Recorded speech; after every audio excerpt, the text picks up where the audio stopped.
மதுரை கூடலழகர் பெருமாள் கோயில் 108 வைணவ திருத்தலங்களில் ஒன்றாக திகழ்கிறது. டவுன்ஹால் ரோட்டில் 3 ஏக்கரில் இக்கோயிலின் தெப்பக்குளம் அமைந்துள்ளது.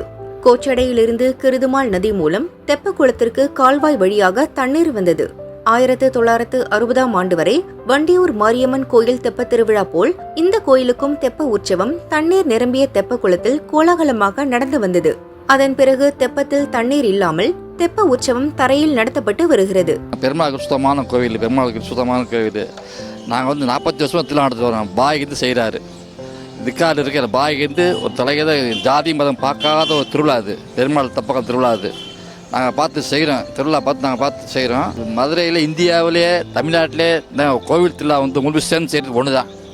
முஸ்லீம் இந்து பாய் சேர்ந்து செய்கிறோம். ஆனால் அந்த திருவிழா எங்கள் வீட்டு விசேஷமாக செய்வோம். அதுக்கு ஃபோட்டோ எல்லாமே இருக்குது. ஆனால் பெருமாள் கோயில் ஏன்னா நாங்கள் வாழ்கிறோம், நாங்கள் இருக்கோம். அந்த பெருமாளுக்கு ஒரு நல்ல விட செய்ய நாங்கள் ஆசைப்பட்டோம்.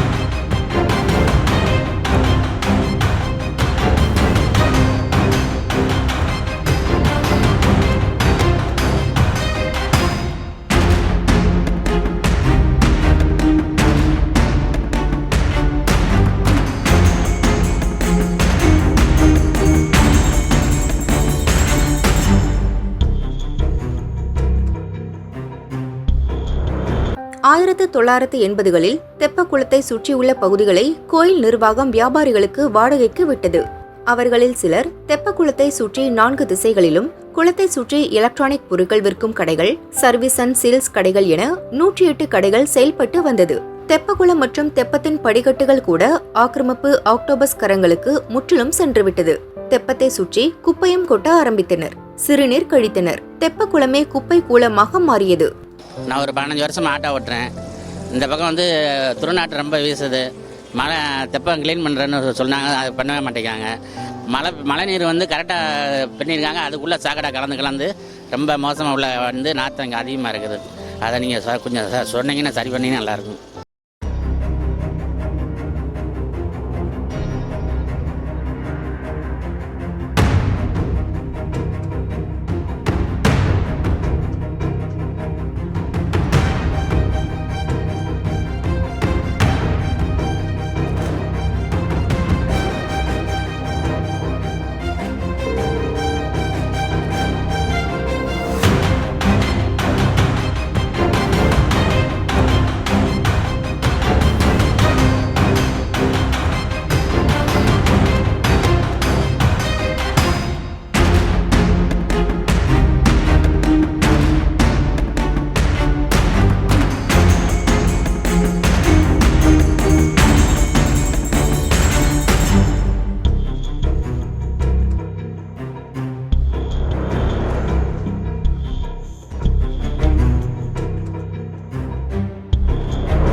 மழைக்காலத்தில் மழை நீருடன் சாக்கடை நீரும் தெப்பக்குளத்திற்குள் கலந்து வருவது பக்தர்களை அதிர்ச்சியடைய செய்துள்ளது. தற்போது பாரம்பரியமான இந்த கோயில் தெப்பக்குளத்தை மீட்கவும், முன்பு போல் குளத்தில் தண்ணீர் நிரப்பி தெப்ப உற்சவம் நடத்தவும் பக்தர்கள் மற்றும் பொதுமக்கள் வலியுறுத்தினர். உண்மையா சொல்லணும்னா இது 150 பேரோட குடும்பத்தோட வாழ்வாதாரம் போயிடுச்சு. அது 2வது பிரச்சனை. ஆனால் நம்ம கோயிலை சுத்தப்படுத்தணுன்றதுக்காக வேணா நம்ம நடைமுறைப்படுத்துறதுக்கு கோயிலை சுற்றி பார்க்கிங் போட்டால் இன்னும் கொஞ்சம் தவறுதல் நடக்கிறதுக்கு வாய்ப்புகள் அதிகம். இதை நடைபாதையாக ஆக்கலாம். தண்ணீர் சேர்றதுக்கு ஃபுல்லாக சுற்றி இருக்கிற லாட்சிக்காரங்க பூரா போர் போட்டால் தண்ணி வர கஷ்டம். இதை நிரப்புறதுக்குனான வழிமுறைகள் பண்ணி தான் அடுத்த கட்ட நடவடிக்கை போகணுமே தவிர இப்படியே வச்சுருந்தா தண்ணி நிற்கிறதுக்கான வாய்ப்பே கிடையாது. கழிவு நீர்கள் பூரா உள்ளே கலக்குது. போது அதை அவங்க தடுக்கணும். அதை தடுக்க மாட்டோம். ஏதோ தூர்வாரி சரியான போகிறதுக்கு வழி, தண்ணி போகிறதுக்கான பாதையை அவங்க நிவர்த்தி பண்ணுனா தான் அது சரிப்பட்டு வருமே தவிர இப்படியே விட்டாங்கன்னா கொஞ்சம் அசம்பாவிதம் நடக்கிறதுக்கு தான் வாய்ப்புகள் அதிகமாக இருக்குது. சிகரெட்டு, பீடி, போதை வசதி பயன்படுத்துறதுக்கான ஏரியாவாக இப்போ மாறிடுச்சு. முன்னாடி அப்படி கிடையாது, பாதுகாப்பாக இருந்துச்சு. இப்போ எதுவுமே இல்லாதனால யாருமே சொல்லான்றதுனால அவங்க விஷயத்துக்கு பண்ணுறாங்க. இதுக்கு முழு பாதுகாப்பு கொடுக்குறோம்னா கவர்மெண்ட் தான் செய்யணும், கோயில்காரங்க தான் செய்யணும். முதல் இங்கே உள்ளே இருந்து வர்ற இந்த கழிவு தண்ணியை நிப்பாட்டணும். அவங்க எதுக்காக அவங்க இந்த இடத்த இடித்தாங்களோ அதை அவங்க வழிமுறைப்படுத்தினாலே எல்லாத்துக்கும் சந்தோஷம்தான். போகிற வரவங்களுக்கு நல்லா சுற்றுலாத்தலத்துக்காரங்களுக்கு நல்லா வாக்கிங் போகிற மாதிரி பண்ணாங்கன்னா மாரியம்மன் தெப்பக்குளம் மாதிரி இது கொஞ்சம் வழிபடும், நல்லாயிருக்கும். இது நம்ம வழிபடுத்துகிறோம், இதுக்கு நாங்கள் எல்லோரும் சப்போர்ட் பண்ணுறோம். இதை அவங்க தவறி மீறி விட்டாங்கன்னா இதை ஒன்றுமே செய்ய முடியாது, பொதுமக்களுக்கு தான் இடைஞ்சு வரும்.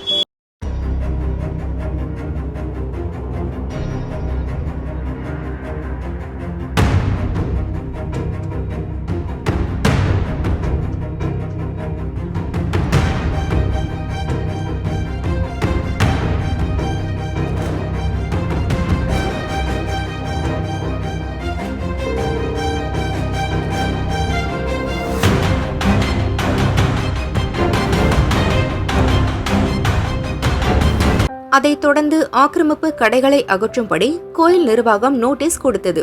ஹைகோர்ட் மதுரை கிளையில் தொடர்ந்த வழக்கில் கடைகளை காலி செய்ய ஹைகோர்ட் உத்தரவிட்டது. இதையடுத்து தெப்பக்குளத்தை மீட்க இந்து அறநிலைத்துறை நடவடிக்கை எடுத்தது. அதன் ஒரு பகுதியாக கடந்த ஆகஸ்டில் பெருமாள் கோயில் தெப்பக்குளத்தை சுற்றியுள்ள கடைகள் அகற்றப்பட்டன.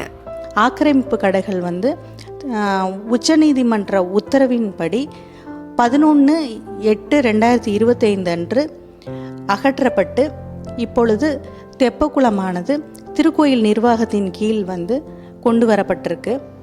இது பொதுமக்கள் மத்தியில் பெரிய வரவேற்பை பெற்றிருக்கு. இப்படி ஒரு குளம் ஒரு மெயினான இடத்துல இருந்ததே பொதுமக்களுக்கு தெரியாமல் இருந்த நிலையில் இப்படி ஒரு பெருமாள் தெப்பக்குளம் மறைஞ்சு இருந்திருக்கு. இது மீட்டு எடுக்கப்பட்டதை குறித்து பொதுமக்கள் பலரும் தங்களோட மகிழ்ச்சியை தெரிவிச்சுக்கிட்டு இருக்காங்க.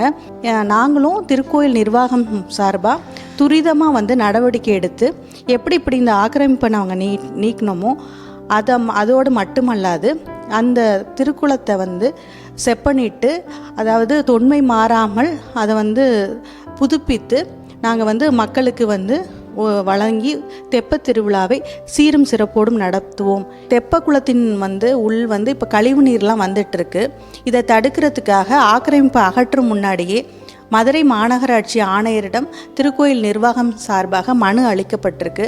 அதாவது திருக்குளத்தில் மழைநீர் சேகரிப்பு அமைப்பு மூலமாக வரும் கழிவு நீரை தடுத்து நிறுத்தவும், பழைய தண்ணீர் வந்த வழித்தடங்களை கண்டுபிடித்து அதன் மூலம் திருக்குளத்தில் தண்ணீர் நிரப்பவும் கேட்டு மனு திருக்கோயில் சார்பாக மாநகராட்சி ஆணையருக்கு அளிக்கப்பட்டிருக்கு. அவங்களும் அதுக்கு நடவடிக்கை எடுத்து நல்ல முறையில் செயல்படுத்துவதாக உறுதி கூறியிருக்கிறார்கள்.